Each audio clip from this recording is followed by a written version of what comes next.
We've seen that in terms of a circle, the trig functions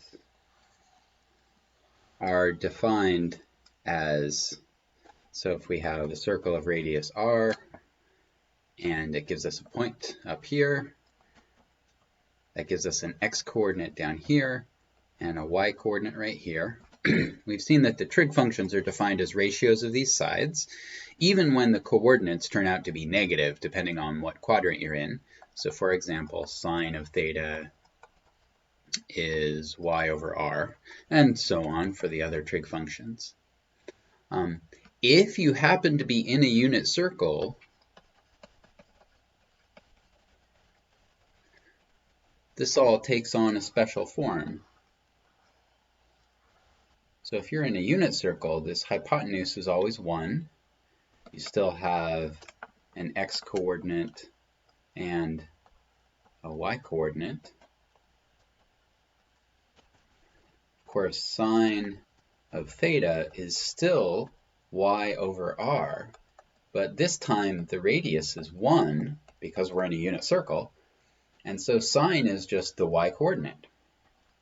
By the same token, cosine is x over r, but in a unit circle, r is 1, and so that's just x.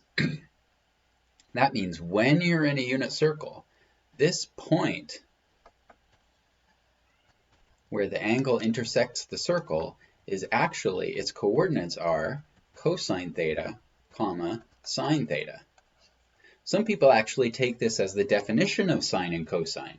They just say, well, draw a unit circle, put your angle in the circle, the coordinates of this point define the functions cosine and sine. Since the location of this point depends on what the angle is, the coordinates of this point should be functions of the angle. And cosine is the name for the x-coordinate function, and sine is the name for the y-coordinate function.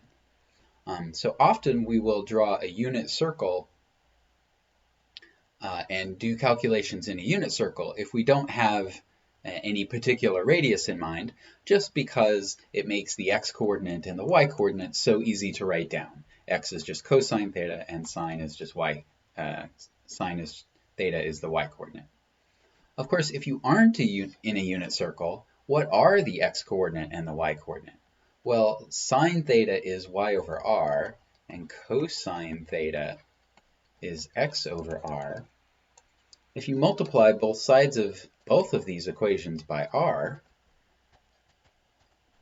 these equations tell you what x and y are. This first one says that y is equal to r times sine theta, and the second one tells you that x is r times cosine theta. So again, you can see if you happen to be in a unit circle, then the radius here is 1, and you get what we got before. X is sine theta, and x is cosine theta, and y is sine theta. So often you will see this used to define sine and cosine, or you'll hear it said that sine and cosine trace out a circle or parameterize a circle, and that's because of this property of cosine and sine. If you use them as coordinates for a point, then that point just goes around a circle.